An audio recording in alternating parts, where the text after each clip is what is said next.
안녕하세요. 톡톡 증산도 시즌2 진행을 맡은 이미양 포정입니다. 전희수 수호사님과 하민석 포정님 자리에 모셨습니다. 안녕하세요. 안녕하세요. 네, 지난 시간까지 여러 해에 걸쳐 8관법 중 제1관법인 상주관에 대해 알아보았는데요. 상계님 강세 소식을 전하고 예비한 성자들의 가르침에 대해 알 수 있었습니다. 또한 성자와 철인들의 정성 어린 기도를 들으시고 가을 개백기를 맞아 인류의 꿈과 이상을 실현해 주시기 위해 이 땅에 강세하신 조아주 하나님이 증산 상제님이라는 것을 알아보았습니다. 오늘은 8관법 중에서 제2관법인 우주관에 대해 알아보고자 하는데요.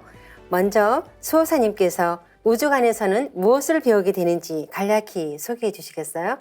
증산도를 만나면 첫 번째 증산도의 위대함은 증산도에는 명쾌한 우주관이 있다.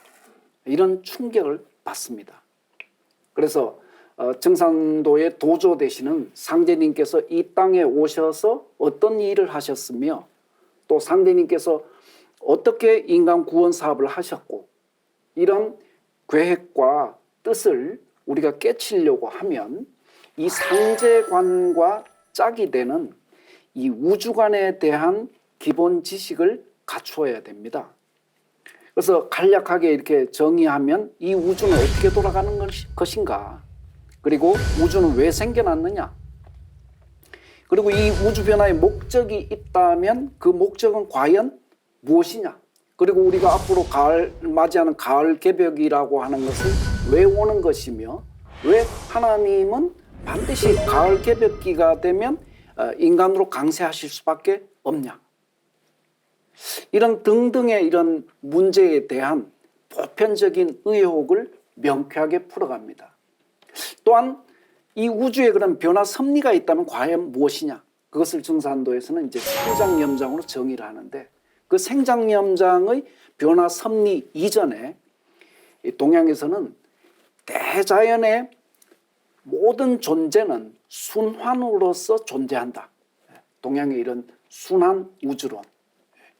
이런 것들을 통해서 최종적으로 이 우주의 존재 이유와 목적을 통해서 결론적으로 인간은 왜 태어나는 것이며 인간의 어떤 삶의 목적은 무엇이 되어야 되는가에 대한 명쾌한 해답을 얻을 수 있는 그 바탕이 되기 때문에 우리는 반드시 우주관 공부에 시간을 내서 이 증산도의 우주관이 뭐냐 이런 거에 대한 깨침을 얻을 필요가 있다고 볼 수가 있겠습니다. 네, 수호사님 말씀 드리면서요. 제가 처음에 우리 상생방송을 통해서 우주관 강의를 딱 듣고 정말 번개를 맞은 듯한 그 충격이 지금 다시 살아나는 듯한 그런 느낌을 받고 있습니다. 너무나 놀라웠었거든요. 이런 진리가 있었다는 것을 그제서야 알고 저 너무나 큰 충격을 받았었습니다. 우리 삶의 목적이 무엇이고 또 우주는 어떻게 돌아가는지 또 누구나 그렇게 궁금하게 생각하는 그 주제가 바로 이 우주관에 대한 문제 아닙니까? 이에 대해 알아보는 것이 우주관이란 말씀이신데요.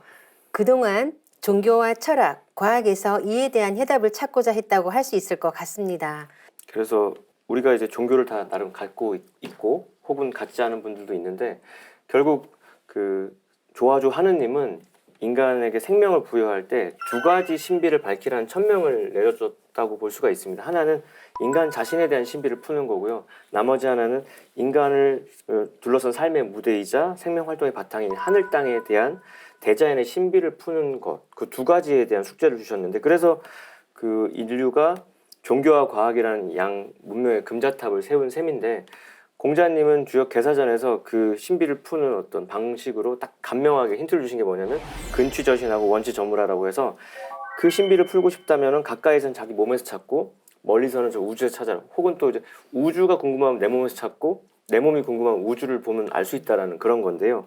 그래서 인간의 존재 원리를 풀려면 우주 신비를 알아야 되고 또 우주의 깊고 깊은 존재 섭리를 가려면 그게 압축 투영된 인간 자신의 신비를 알아야 된다는 건데 하나님께서는 대국적으로 이제 전신세계의 신비는 종교라는 이름으로 이제 직관적인 지혜를 동양에 이렇게 열어주셨고 그 합리적이고 논리적인 서양의 지성은 과학을 이렇게 열게끔 하셨는데 결국 문명을 일궈 나가는 두 축을 깨달아야 이 우주가 뭐다라는 거, 내가 누구고 우주가 뭐다라는 게 나오는데 종교가 있건 없건 간에 인간이라는 존재는 종교적인 존재라고 생각이 들어요. 왜냐하면 진리라고 하는 게 뭐 예수 성자 얘기 따르면 진리가 너희를 자유케 한다고 했는데 그럼 자유가 뭐냐 이렇게 또 했을 때 신영복 교수님 같은 경우는 자기의 이유다 이렇게 했거든요. 그러니까 진리가 뭘 깨닫게 해주냐면 자유를 주는 건데 자기의 존재의 이유를 밝혀주는 거니까 결국 천명을 이제 깨닫고 왜 사는지 생일 때마다 우리가 왜 태어났냐라고 노래 부르는데 그 이유를 밝혀주니까 그걸 깨달은 자의 삶과 모르는 자의 삶은 전혀 이제 발걸음이 다르잖아요. 그래서 결국 종교는 그런 인생의 근본 문제, 왜 태어났는지, 무엇을 왜 사는지 그 인생의 근본 문제에 대한 해답을 제시하기 위해서 온 건데 결국 그 모든 종교가 방식은 달라도 한 가지로 얘기하는 건 뭐냐면 인생의 근본을 깨닫고 스스로 이제 새로워지라는 얘기고요. 그러려면 믿음과 실천을 해야 된다는 얘기고 결국 그렇게 실천을 통해서 하나님의 마음자리, 일심자리로 들어가라는 얘기거든요. 그러니까 그 자리는 나 자신인 주와 대자연인 주객이 완전히 이제 사라지 녹아떨어진 절대의 경지인데 존재의 가장 깊은 곳에서 열리는 절대 순수의 일심 자리로 들어가라고 한 것이 그거를 위한 영적 체험을 삶을 살라고 한 것이 종교였다. 근데 그 종교의 역사가 지난 상제관 때 배웠던 것처럼 뿌리 종교 신교에서 줄기 종교 유불선을 거쳐서 이제 열매 종교인 증산도 안에서 이제 궁극적으로 종교의 해답도 나오는 게 아니냐 이런 생각도 하게 됩니다. 이 대자연의 신비를 풀고 인류 구원의 길을 성취하는 또 다른 길이 종교와 또 다른 길이 과학입니다. 그럼 이 과학은 어떤 세계를 추구해 왔냐 라고 보면 이 과학이라고 하는 것은 이 인간과 우주의 그런 신비를 풀기 위해서 보편타당하고 객관적인 그런 법칙을 찾아왔습니다.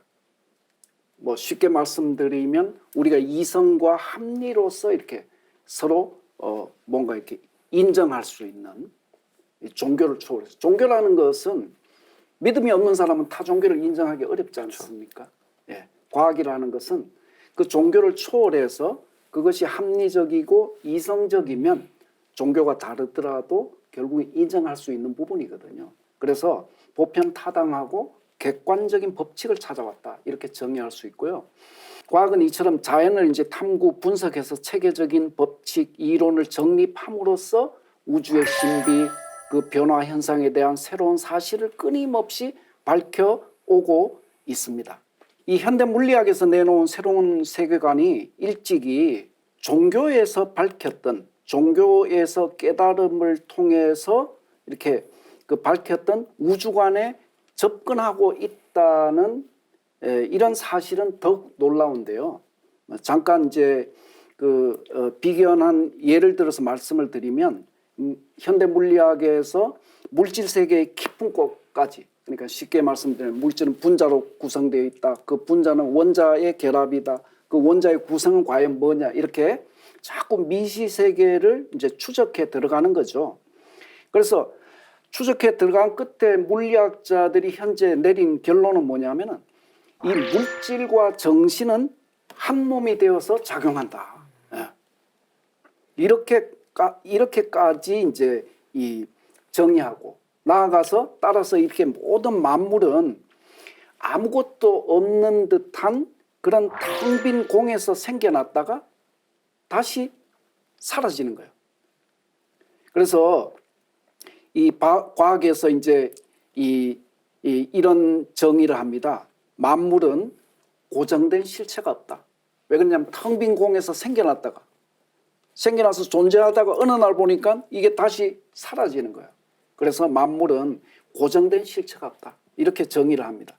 이 과학에서 밝힌 이런 경계는 나와 우주 만물을 초월한 그 과거 동양에서 이렇게 무라양망 또는 망형망제 이런 경지로 바로 종교에서 말하는 대우주 조물주 조화옹의 마음자리와도 같은 그런 깨달음입니다. 그래서 종교와 과학은 우주의 신비를 파헤쳐서 궁극으로는 인류 구원을 성취한다는 측면에서는 그 목적이 동일합니다. 다만 서로 방법을 달리 해왔던 거죠. 그래서 이 시간과 공간, 정신과 물질의 근본 자리에 대한 그런 해답을 지금도 이렇게 끊임없이 탐구하고 있는 것이죠. 네. 종교와 과학이 방법은 다를지라도 그 인간과 대자연의 신비를 풀고자 했던 그런 공통의 목적은 그것을 위해서 굉장히 노력해 왔다는 것을 알 수 있는데요. 하지만 아직까지도 그 신비를 풀지 못하고 있는 상황 아닙니까? 그렇다면 이런 신비를 어디에서 이렇게 풀어야 할까요? 그게 이제 사실 등잔빛이 너무 어두운 거죠. 이제 자연에서 찾으면 되는 것인데, 그래서 인간과 만물이란 게 자연에서 태어나서 자연으로 돌아가는 거. 그 상제님께서도 왜 천자문을 하늘천 따지빠지 읽고서 딱 끝내셨냐는 거죠. 그게 이제 우주의 본질이고 그 진리의 궁극이니까 그렇게 하셨다는 건데, 삶과 문명에 대한 명쾌한 한 소식을 얻는 건 어디서부터 출발해야 되냐? 천지 대자연을 탐구하는 것부터 시작해야 된다. 어찌 보면 공자님의 근치저신 원치저물도 자연이 인간의 거울이고 인간이 또 자연의 거울이니까 우리가 우리 자신을 비춰보려면 거울을 봐야 되는데 자연부터 바라보는 게 가장 우선이라는 거죠. 그래서 천지의 은덕을 기리면서 천지를 부모로 받들어 온 우리 신교 문화 속에서는 그게 너무나 일상이었는데, 그게 이제 과학 문명의 이제 중심으로 바뀌면서 놓쳐버려 가지고 오히려 본질로 못 가고 이제 변죽만 올리고 있는 게 아닌가 생각은 들고요. 그래서 그 자연을 묵시하다 보면은 이 사시 변화의 틀이 보이게 되고 그 때의 정신을 깨닫게 되고, 아, 거기에 순응하는 삶이 결국 진리와 맞물리는 삶이구나, 이런 생각까지 이제 나아가게 되는 겁니다. 네, 저는 이제 이런 조금 더 이제 부연해서, 조금 전에 저희들이 종교와 과학이 서로 방법을 달리했지만 그 동일한 목적을 추구한다, 이런 말씀을 드렸지 않습니까? 그럼 과연 이제 이 현대의 지성들이 인류 문명사의 이런 그 민족 간의 갈등이라든지 부의 이런 이 불균형이라든지 환경 문제라든지 인류의 미래를 이렇게 걱정해 왔지 않습니까? 근데 이 인류의 이런 현실적인 이런 모순, 그 불행의 가장 근원적인 이유를 무엇으로 봤느냐 하면은 인간과 우주에 대한 신비를 찾고자 같은 한 자리에서 출발했던 종교와 과학이 결국 이 해답을 찾으면 하나의 해답을 찾을 것 아닙니까? 해답은 그렇죠. 같을 거죠. 네네. 예. 근데 이 양대 산맥이 영원히 평행선을 달리고 있다 이겁니다. 이걸 가장 지성들이 걱정했거든요. 그러면서 끊임없이 반목 대립을 하고 있는, 종교는 과학을 부정하고 과학은 보이지 않는 세계를 부정하는, 여기에서 인류의 모든 불행이 태동되었다, 이런 지적을 하는 경우가 있었습니다. 그래서 이제 이 과학과 종교가 그러면 통합되는 길이 없냐, 이런 또 다른 이제 이 염원이 이 지성사에서는 있어 온 것이죠. 그래서 양자를 하나로 이제 이 종교와 과학이라고 하는 이런 양자를 하나로 이제 조화시켜 가지고 인간 세상을 영원한 꽃밭으로 가꾸고, 그리고 유, 불, 선, 기독교의 그런 우주관이나 한계가 있는 이런 우주관이죠. 그런 제한이 있는 이런 구원관을 통일하는 역할을 하게 되는 것이 뭐냐 하면 바로 철학이라고 하는 겁니다. 예. 그래서 이 동서양을 막론하고 인간은 우주의 본체는 뭐냐? 우주의 궁극 본체는 뭐냐? 그 다음에 그 본체는 어떻게 해서 이 천변만화하는 이 현상 세계를 열어서 변화시키고 나가고 있느냐? 이런 그 문제를 밝혀내는 것이 이런 동양의 역철학입니다. 그래서 동양에서는 1만 년 전부터 음양이라고 하는 이런 음양의 채용 관계로서 역철학을 정립을 했거든요.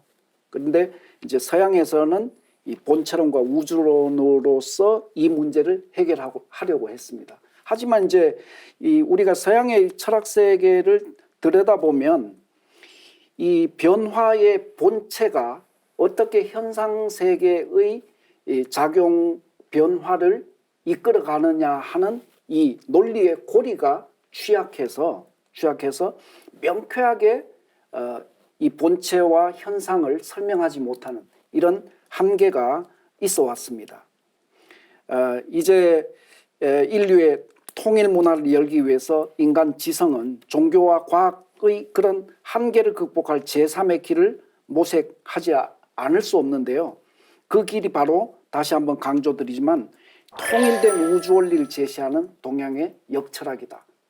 동양의 역철학을 통해서 비로소 과학과 종교는 하나로 이렇게 화해하고 통일되어서 대통일 문명의 비전을 제시할 수 있다. 이렇게 한번 정리해 볼 수 있겠습니다. 네, 말씀을 정리해 보면 우주와 인간의 신비를 풀기 위해서는 대자연으로 돌려야 하는데 그 대자연의 운행 법칙에 대해서 통일된 그런 우주 원리를 제시하는 것이 동양의 역철학이라는 말씀이신데요. 역철학이란 구체적으로 무엇인가요? 네, 역이라고 하는 것은 역의 역사는 인류 태고적 황금 시절에 이 뿌리 문화인 신교에서 탄생을 했습니다. 이 역철학은 만유 생명의 근원으로 돌아가는 법칙이기도 하고 우주의 목적과 동서 통일 문화의 그런 길을 밝혀주기도 합니다. 상제님의 그 역에 대한 말씀을 한번 제가 봉독해 보겠습니다. 상제님께서 도전 2편 143장에 보면 상제님께서 12지지 물형부를 가르쳐 말씀하시기를 이는 태고 시대의 도술이니 성경 세계를 건설할 때 크게 쓸 것이니라 하시니라. 또 다른 그 도전의 말씀은 주역은 개벽할 때 쓸 거리니 주역을 보면 내 일을 알리라. 이런 말씀이 있죠. 그래서 역이라고 하는 것은 뭐냐면 천지 만물은 한순간도 쉬지 않고 변화하지 않습니까? 그래서 멈추지 않고 변화해 간다라고 하는 그런 뜻입니다. 그리고 우주는 이름 일량 운동을 하면서 일정한 목적을 갖고 돌아갑니다. 그리고 역도는 바로 이러한 우주 변화의 길이며 역철학은 그 변화의 법칙을 밝힌 것입니다. 그래서 1871년도 이 조선의 동방 땅에 강세한 증산 상제님과 종통을 계승한 태모 고수호님께서는 천지의 모든 이치가 역에 들어있느니라. 이렇게 또 그것을 인정을 해 주시고 그 다음에 우주의 순환 이치를 알아야 이 길을 찾을 수 있느니라. 이렇게 말씀을 하셨죠. 그래서 이런 말씀의 핵심은 생명의 근본 자리는 물론이고 상제님이 주관하시는 우주 만유의 운행 원리를 역철학에서 밝혀주고 있다는 것을 인정해 주신 이런 말씀이죠. 그래서 상제님께서 이 땅에 펼치신 구년천지공사 이런 정신과 인류 구원의 역사 섭리를 해독할 수 있는 열쇠, 그러니까 상제님의 뜻, 태모님의 인류 구원의 뜻, 이것을 우리가 제대로 깨치려고 하면 그 열쇠가 뭐냐? 바로 동양의 역철학이다. 이렇게 볼 수가 있겠습니다. 네, 동양 역철학 성립의 역사에 대해서 말씀해 주셨는데요. 우리가 지금 팔관법 중에서 상제관에 이어 우주관을 공부하고 있지 않습니까? 그럼 상제님과 우주만의 운행 원리인 역철학은 어떤 관계가 있는 건가요? 일단 수호자님 말씀 제가 들어보니까 이제 종교와 철학의 관계와 그 중간을 잇는 그 종교와 과학과 철학의 관계를 제가 딱 연상을 해보면 뭐가 떠올랐냐면 그 우리 민족하고 혈통이 상통하는 훈족의 나라가 헝가리죠. 그 헝가리의 수도가 부다페스트인데 부다페스트라고 이름 붙여진 이유가 부다란 지역하고 페스트란 지역이 있어요. 근데 그 사이를 가르는 강이 있어요. 근데 그 강을 잇는 다리가 세첸이 다리가 있거든요. 다리가 이어졌기 때문에 부다페스트가 될 수 있었어요. 그 강이 없었다면은 부다페스트라고 묶어서 말할 수가 없는 거죠. 그러니까 종교와 과학은 따로 서로 강 건너 마을 보듯이 할 것을 그 역철학이라는 다리가 이어준 건데 그 다리 역할을 하는 역철학과 상제님 진리는 어떤 관계가 있는 것이냐. 근데 하나님은 결국 그 천진 삼계를 다스리시는데 다스리는 법도 헌법이 역에서 말하는 그 우주의 시공급 변화 법칙하고 일치하기 때문에 그러니까 상제님께서는 개벽장으로서 이 불언간 닥칠 후천 대개벽의 신비와 구원의 역사를 이렇게 이끌어 가시는데 우주 변화라고 하는 게 결국 우주가 시간과 공간이기 때문에 시공의 변화 작용이거든요. 근데 그 시공의 변화 가운데서 가장 심오하고 신비로운 사건이 뭐냐면 천지개벽이라는 거죠. 그게 시공의 파격적인, 파천원적인 대변화인데, 그래서 상제님께서도 이 천지개벽을 설명하시면서 이렇게 말씀하신 바 있습니다. 천지개벽도 음양이 사시로 순환하는 이치를 따라서 이루어진다. 그러니까 그게 다른 특수한 사건이 벌어지는 게 아니라 이치상에서 벌어지는 자연스러운 변화라는 건데, 이 천지개벽을 주재하시면서 인류 구원을 열어주시는 상제님께서는 그 우주 변화의 근본 틀을 밝힌 그 역철학의 이법 그대로 우주를 이제 화극금의 세상을 화생토 토생금으로 넘기시기 때문에 하나님과 역철학의 관계는 거의 뭐 일체라고 봐도 뭐 오류가 없다고 봅니다.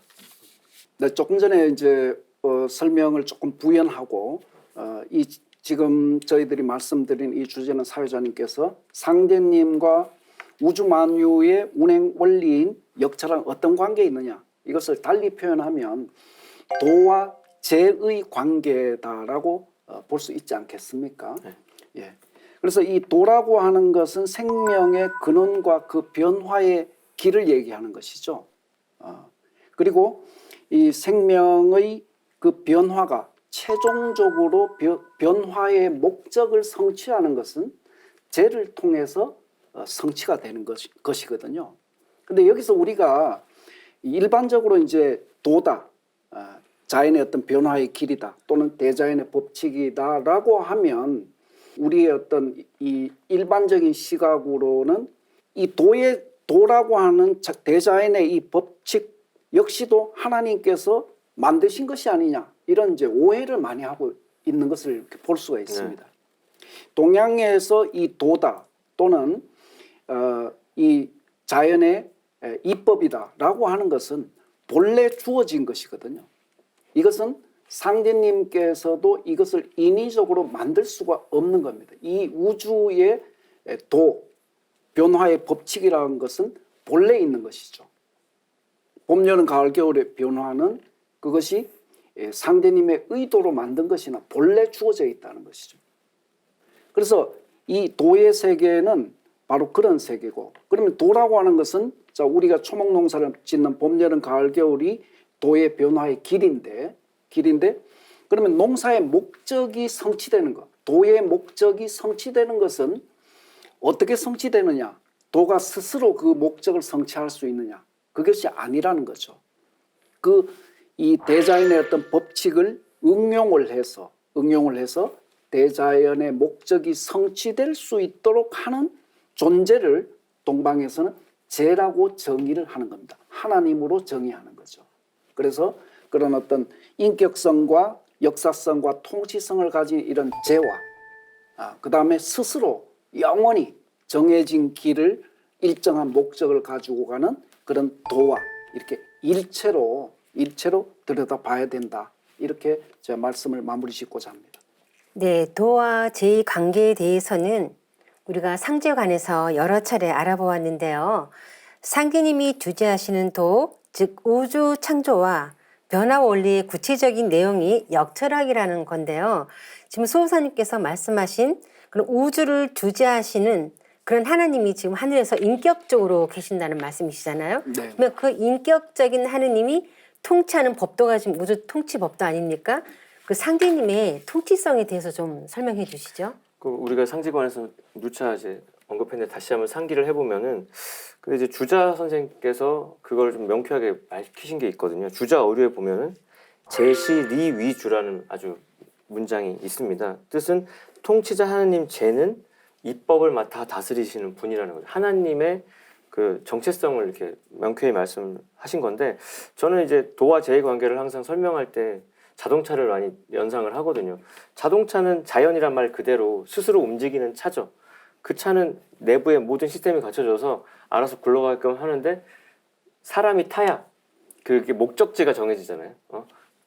자동차는 어디든 갈 수 있는 게 다 구비가 돼 있는데, 그 자동차를 운전하는 법을 터득한 운전자가 타서 핸들도 돌리고 엑셀도 밟고 브레이크도 밟아 가지고 시적절하게 목적지까지 가는 것처럼, 하나님께서 이 우주의 이법을 가지고서 이 역사를 통치하신다는 겁니다. 그러니까 우리가 법이라고 하는 글자도 물수변에 갈 것자니까 물 가듯이 아주 정해진 대로 가는 것인데, 결국 진리라고 우리가 말하는 것도 하나님께서 상제님께서 우주를 통치하시는 법도로서 진리를 인식을 해야 진리의 정체가 명확하게 정의가 되지 않나 이런 생각을 해보게 됩니다.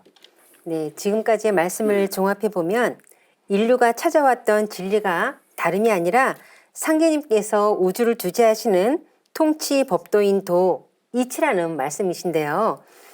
그리고 그 진리가 바로 동양의 역철학이라는 것이고요. 그러면 역철학의 구체적인 내용이 무엇인지 수호사님 좀 설명해 주시겠어요?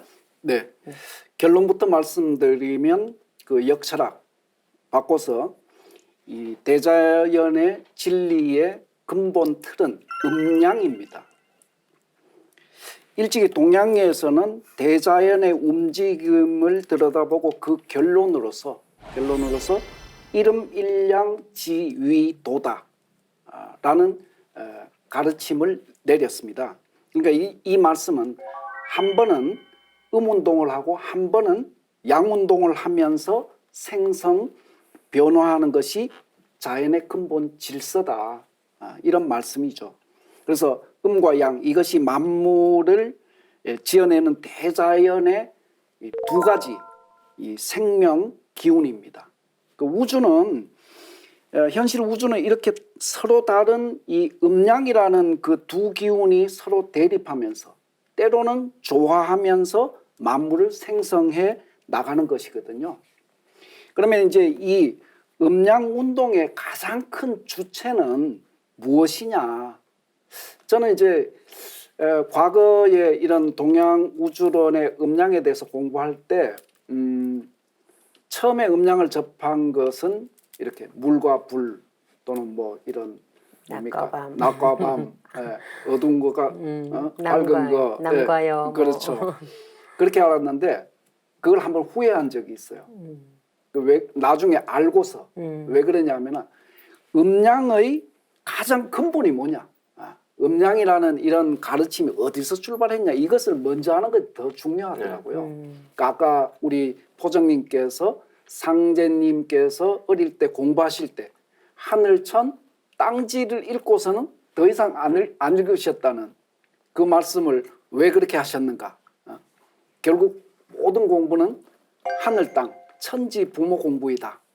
이런 그 부연을 해주셨지 않습니까? 그런 것처럼 음양의 가장 큰 주체, 그 뿌리자리는 뭐예요? 그게 하늘과 땅이거든요. 땅이다. 그래서 하늘은 생명을 내려주고 땅은 그 생명을 받아가지고 이 만물을 이렇게 길러내는 거죠. 그래서 대자연 속에서 이제 태어나서 살아가는 인간은 누구도 이제 이 하늘과 땅이라고 하는 이 품을 떠날 수 없기 때문에 동방에서는 하늘 땅을 천지 부모다라고 받들어 왔던 거죠.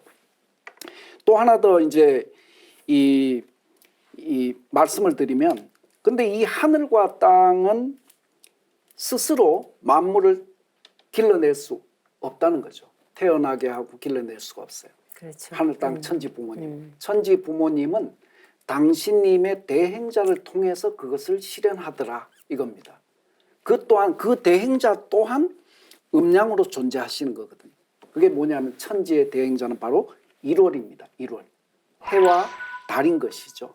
그래서 이 해는 빛을 통해서 양기의 변화를 주도하고, 그 다음에 달은 인력을 통해서 음형의 변화를 주도합니다. 이런 1월의 음양 변화로 낮과 밤이 순환하면서 하루의 질서가 끊임없이 생성되고, 그 속에서 하루의 어떤 시간 변화의 주기 속에서 만물이 탄생, 소멸하는 것이죠. 네. 그런데 음양오행하면요 사주팔자부터 생각하는 분들이 많지 않습니까? 네. 근데 그것이 아니라 천지 대자뇌의 변화 원리로서 진리의 구체적인 내용이라는 말씀이잖아요. 그 포도님, 음양오행의 그 뿌리에 대해서 좀 말씀해 주시겠어요? 우리가 이제 음양오행의 그 뿌리로 들어가려면 역철학의 이제 생성 역사를 좀 짚어볼 필요가 있습니다. 역이라고 하면 일단 천지 만물이 한순간도 쉬지 않고 멈추지 않고 변해간다는 뜻에서 나온 거고, 무궁한 변화와 생성을 상징하는데, 이 역철학을 알아야 상제님께서 이 땅에 9년 동안 행하신 천지공사의 정신, 그다음에 인류 구원의 그 역사 섭리를 해독할 수 있는 아까 말씀하신 열쇠를 쥐게 되는데 이 주역은 크게 뭐 역은 이제 주역하고 정역으로 크게 나뉜다고는 하지만 우리가 환단고기 태백일사까지 딱 열어봤더니 역도의 뿌리는 환역이라고 밝혀져 있어요. 그게 뭐냐면은 삼신상제님께서 인류 시원국과 환국의 개창자로서 안파견 환인을 내세우시고 안파견 환인한테 이제 천부경을 이제 계시해 주셨거든요. 그 천부경을 근거로 해서 나온 게 환역입니다. 그 환역이 역의 뿌리인데 뭐 그렇게 환역으로부터 물꼬가 터지고 나서 그러니까 역의 역사가 1만 년 넘어가는 거죠. 우리 환국으로부터 이어져 왔으니까요. 그 인류 창세 역사로부터 이어온 나라가 이제 배달국인데 배달국에는 이제 5,500년 전에 이제 성왕 이제 퇴허 복희씨를 만나게 되고 퇴허 복희씨 그 천황께서 이제 하도를 계시를 받는데 이 하도를 계시받는 것도 그냥 받는 게 아니라 백두산에서 천재를 올리고 천하에서 하도를 계시받는 그 사건을 겪게 됩니다. 그러니까 하도라고 하는 게 그 하늘과 땅에 가득 차 있는 생명의 어떤 질서를 이렇게 자연수의 법칙으로 압축되어 있는 거거든요. 이게 정말 암호판인데 그래서 삼신상제님께서 내려주신 이 인류 최초의 계시도를 가지고 이제 문명을 이제 여셨기 때문에 우리 태호 복희씨를 이제 문명의 시조라고 얘기가 되고 있죠. 그래서 복희 성왕께서는 천부경에 환역하고 하도를 근거로 천지론과 만물의 창조 법칙이 되는 8괴를 비로소 이제 창안을 하셨어요. 시액 8괴라고 하는데 그래서 역의 기틀이 잡혔고 그로부터 대를 이어가면서 거기에 살이 붙어서 뭐 사주 명리까지도 이렇게 술법까지 나왔는데 그래서 상제님께서 이 땅에 강사하셔가지고 한탄하면서 노래 부르신 게 뭐냐면 응수조종 태호복인데 하사도인 답을가 네. 마땅히 선천문명의 조종은 태호복희신데 웬일로 도땅 녀석들은 왜 부처 타령만 하냐고 그 원조가 누군지를 다시 한번 짚어주시는 적이 있습니다. 네, 동양 역철학이 체계화되어서 인류 지성사의 이제 깨달음을 전하게 되는 그런 어떤 첫 번째 이제 분기점은 물론 뿌리는 천부경이지만 분기점은 하도와 낙서라고 할 수 있지 않겠습니까? 그래서 저는 이 하도와 낙서라는 것이 인류의 그 고대 문명사에서 비단 동양뿐만 아니라 서양의 문명 형성에도 지대한 영향을 미쳤다는 그런 근거에 대해서 하나 같이 이렇게 알아볼까 합니다. 미국의 수학자인 이제 프랭크 스웨츠가 저술한 낙서의 유산이라고 하는 책이 있습니다. 그 책을 보면 이 낙서의 유래와 낙서가 서양 문명에 어떤 그 영향을 끼쳤는지 이런 것을 구체적으로 밝히고 있습니다. 그에 따르면 현재 미국의 중학교 교과서에 마방진으로 소개되고 있는 낙서가 있습니다. 그 낙서는 그 동서양을 왕래한 그 아랍인들에 의해 가지고 이 전 세계로 이제 퍼져나가게 되는데 인도라든지 동남아, 중동 그리고 유럽 문화에 지대한 영향을 주었다고 합니다. 그렇다면 낙서와 더불어서 하도도 전 세계로 전파되었다. 이것은 저희들이 충분히 추정해 볼 수 있습니다. 왜 그러냐면 이 하도와 낙서는 마치 이렇게 음양처럼 일체가 되어서 그런 깨달음을 주는 깨달음의 문서이기 때문에 낙서만 이 전수되었다라고 볼 수는 없는 것이기 때문입니다. 그래서 하도와 낙서는 한 쌍으로 해가지고 각각 상생과 상극, 순과 역을 보여주는 그런 깨달음의 지침서이기도 합니다. 네, 도서관도 본래는 그 문명의 보고인 하도와 낙서를 보관하던 곳으로서 하도의 도와 낙서의 서에서 이렇게 만든 말이라고 하죠. 그래서 이 도서관의 정의도 저 도문에 들어와서 알고서 저도 그렇습니다. 와, 참 이거 알고 대학교에서 도서관 다니는 사람이 누가 있을까 싶었는데 근데 이제 우리 복희 이야기를 하다 보면은 그냥 동양의 역철학의 시조 정도로만 인식을 하는데 거기서 이제 서양 과학까지도 맞닿았다는 얘기가 지금 나오고 있는 거죠. 그래서 지금 우리가 누리고 있는 디지털 문명, 컴퓨터를 바탕으로 하는 그 모든 문명 또한 태호복희 성인과 맞물려 있어요. 왜냐하면 이 디지털 문명은 이진법에서 기원을 하는데요. 이 이진법이라고 하는 게 음양 원리에 기초를 한 겁니다. 그 테오 보키 씨가 우주 변화 원리를 밝히시고 그 근본을 음양 오행 법칙으로 정립을 하셨는데 이게 17세기 라이프니츠가 이게 당시 이제 중국 선교사랑 서신으로 교우를 많이 했어요. 그러니까 부베라고 하는 선교사가 그 라이프니츠한테 64괴를 전수를 하거든요. 아, 동양에 왔더니 이런 체계가 있어. 근데 자신이 개발한 이진법이 64개 구성 원리랑 똑같다는 거에 깜짝 놀라게 되고요. 그래서 이진법이 자기는 이제 수학에 새로운 광명을 줄 거라고 확신을 해요. 그러니까 10진법의 3은 이진법을 하면 1이 되거든요. 왜냐하면 그 음을 상징하는 걸 0이라고 하고 양을 상징하는 1로 해가지고 그걸 기호화한 거죠. 그래서 오죽하면은 그 부배에게 보낸 서신에 그 라이프니츠가 이렇게 썼습니다. 보키는 세계적으로 유명한 철학자이자 동양 과학의 창립자다. 그리고 이 역의 그림은 현존하는 과학의 최고 기념물이라고 극찬을 해요. 그러니까 자신의 깨달음은 아주 보잘것 없었다는 거죠. 그 동양에 이미 있던 걸 난 이제서야 겨우 좀 뺏겼다는 느낌으로 말을 한 건데, 근데 여기서 더 나아가서 보면은 이제 의학으로 넘어가면 유전 정보를 우리가 다 까게 되는 세상이 됐는데 20세기의 유전 정보의 구성을 딱 봤더니 이중나송 구조라는 거지, 음양으로. 그 다음에 유전자 구성하는 염기 조합도 63가지도 아니고 65가지도 아니고 64개로 딱 맞춰져 있다는 거죠. 그게 근치저신 원치전문하고 좀 통하는 건데, 그러니까 음양론과 64계도와 너무나 일치하고 있다는 거에 요즘 과학도 의학도 놀라고 있고요. 그러니까 이런 걸로 미뤄 보면 테오 보키 씨라는 인물이 진짜 지구촌 인류문명의 원조상이 맞고 이게 동서 문명을 넘나드는 정말 그 근본되는 뿌리가 되는 큰 성인이다. 그래서 한마디로 말하면 하도 낙서로부터 현대의 첨단 문명이 나왔다. 이 고급 어떤 문명의 창조적 영감의 원천이 되는 게 하도 낙서다. 근데 지금 이걸 알고 있는 한국인은 없다는 게 좀 통탄할 일이라는 거죠.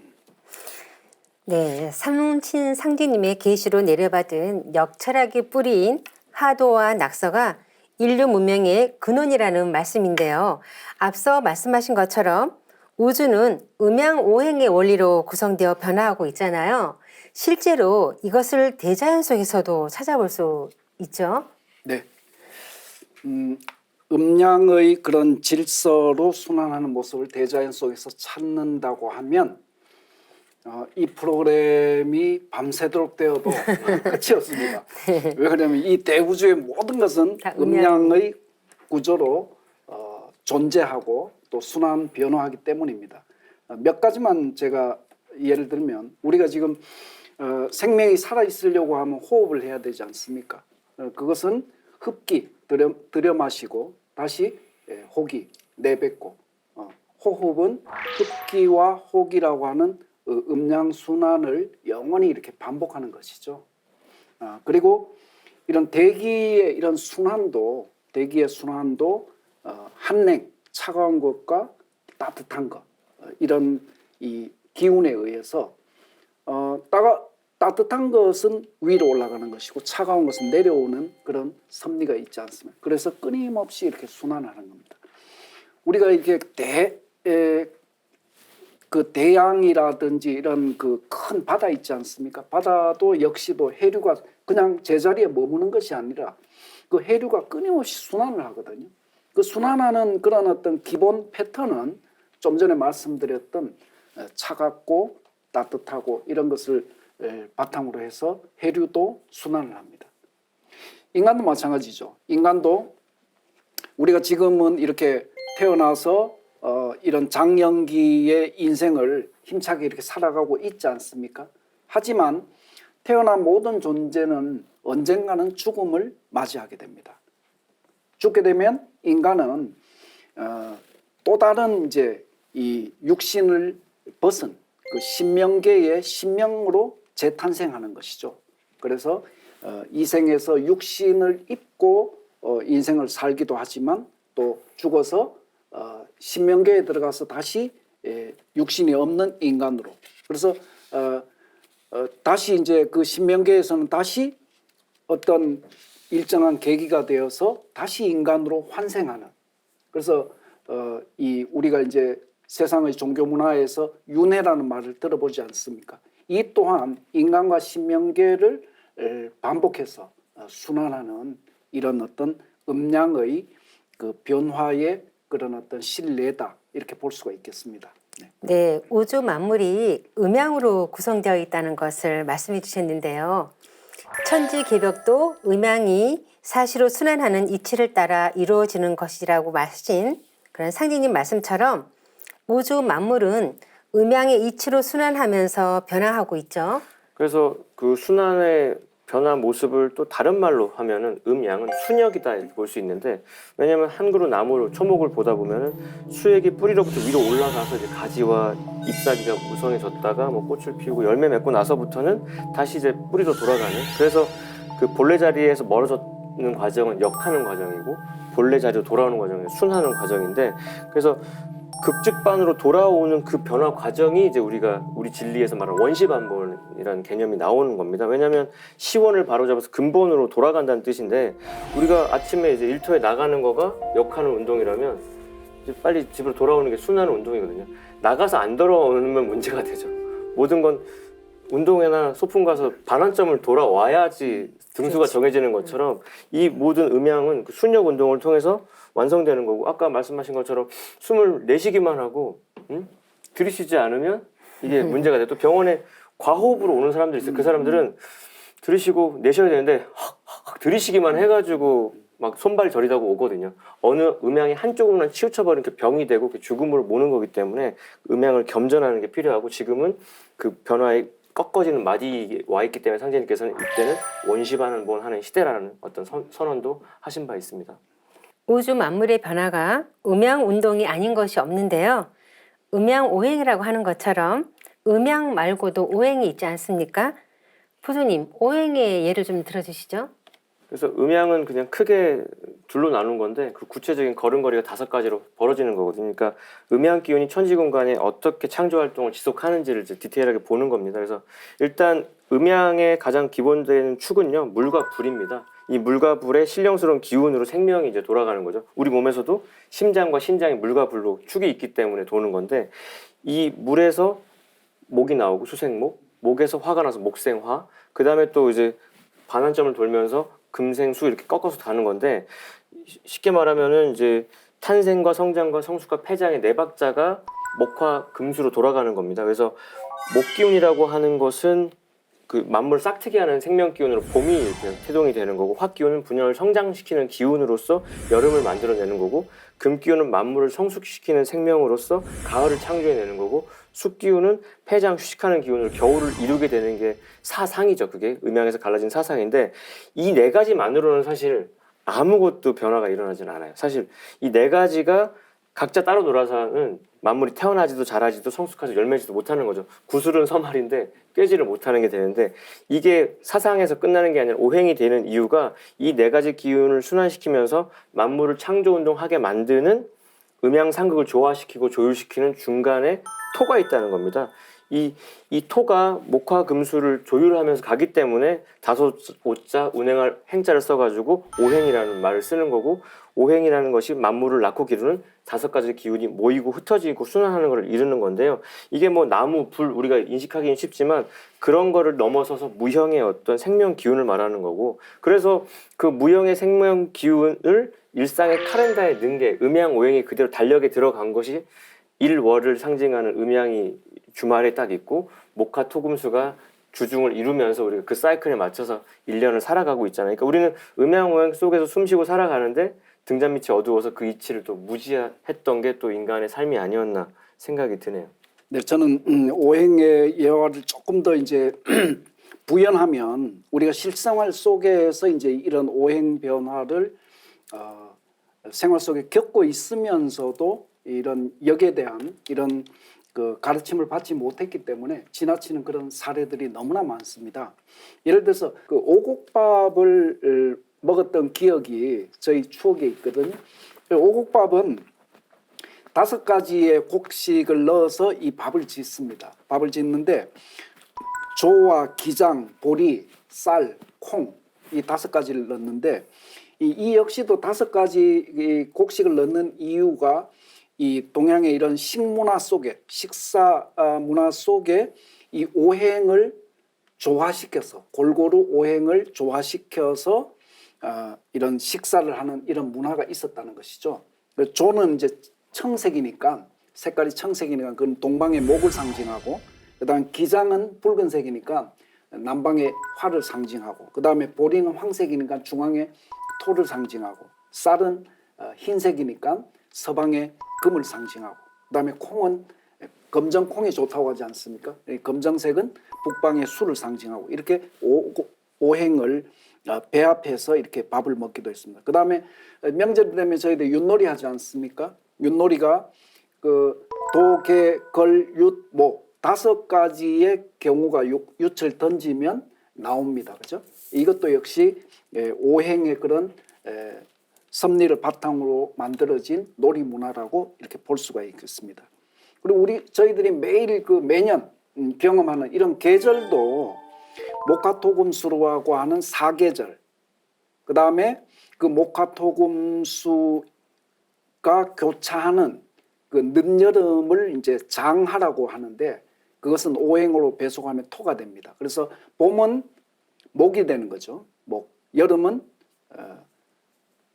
남방의 그 화가 되는 거고, 그 다음에 가을은 금이 되는 거고, 그 다음에 겨울은 수가 되는 것이고, 그 장하는 토가 되는 것이죠. 이렇게 이제 계절이 배속이 되고, 그 다음에 방위로는 동서남북과 중앙, 이렇게 이제 또 방위를 배속하죠. 색깔로는 청색, 적색, 황색, 백색, 흑색으로 해서 오방색을 정하기도 했고, 그 다음에 우리의 인체 속에서는 몸에 오행을 담고 다니지 않습니까? 오장이라는 것이 간심, 비폐신, 그래서 간장, 심장, 비장, 폐장, 신장, 이렇게 오행이 우리 생명의 동력원이 되어 있습니다. 이렇게 뭐 더 많은 예화가 있지만 이런 정도로 우리가 예화를 살펴볼 수가 있겠습니다. 많은 분들이 일주일이 음양 오행의 이치로 됐다는 걸 알까요? 뭐 물론 알고 계시는 분도 계시겠지만, 우리 문화가 음양 오행의 원리를 바탕으로 형성되었다는 것을 알 수 있는데요. 이처럼 음양 오행의 법칙은 문화의 구성 원리이자 천지의 변화 법칙이며 상기님의 우주 통치 법도인데요. 상기님께서는 당신님께서 우주를 주시하시는 통치 법도에 대해서 좀 더 이렇게 명쾌하게 알기 쉽게 설명을 하셨죠. 그래서 그 이치를 주재하시는 상제님께서는 너무나 감명하게 한마디 하신 게 있습니다. 그거 한번 제가 읽어보겠습니다. 내가 천지를 주재하여 다스리되 생장염장의 이치를 쓰나니 이것을 일러 무의이화라 하느니라. 사람들은 그냥 세상이 스스로 그러하게 돌아가는 걸로 알지만, 무의이화라고 하는 그 겉으로 드러나는 변화의 이면에는 생장염장이라는 엄정한 네 박자가 있다는 거죠. 노래 유행가 제목이기도 한데, 그게 바로 탄생과 성장과 수령과 폐장이라는 네 박자인데요. 결국 음양 운동이 그 생장염장으로 더 구체화되는 건데, 결국 인간의 그 정신사랄까, 인간의 전 역사는 이 우주변화 입법을 탐구하는 여정이었고, 여정의 끝에서 상제님께서 다시 확인시켜 주신 게 생장염장 네 박자로 돌아간다는 건데, 인류의 구도의 여정에 이제 큰 빛을 던져준 선언이십니다. 이게 왜냐하면 우주 입법에 대해서 이렇게 감명하면서도 결론적인 답을 주신 그 성자는 없었거든요. 성부 천주님만 하실 수 있는 건데, 생장염장, 이 천지 안의 모든 생명은 생장염장 입법으로 태어나서 변화해 간다는 거죠. 다시 말씀드리면 생은 목기운에 의해서 천지와 인간 만물을 낳는 봄의 원리고요. 장은 봄에 태어난 생명이 불기운에 의해서 분열 성장하는 여름의 정신이고요. 염은 금기운에 의해서 만물이 열매를 맺는 가을의 변화 원리고, 장이라고 하는 건 숫기운에 의해서 폐장하는 겨울의 변화 섭리입니다. 그러니까 추나 추동 변화가 생장염장의 틀이 구현된 이런 변화라는 걸 알면 우리가 좀 일상을 사는 삶이 좀 뭔가 좀 눈이 밝아지지 않나, 이런 생각을 해보게 되네요. 네, 지금까지 인류가 찾아왔던 진리가 하나님께서 우주를 통치하시는 통치 법도라는 것과 그 통치 법도가 바로 생장염장이라는 것을 알아보았는데요. 진리가 먼데 있는 것이 아니라 대우주와 그 속에 살고 있는 우리 인간이 진리 그 자체라는 것을 알 수 있었습니다. 다음 시간에는 상기님이 인간 농사 짓는 우주일년 사계절 변화를 통해 우주와 인간의 존재 목적에 대해 알아보겠습니다. 지금까지 시청해주신 시청자 여러분, 감사합니다.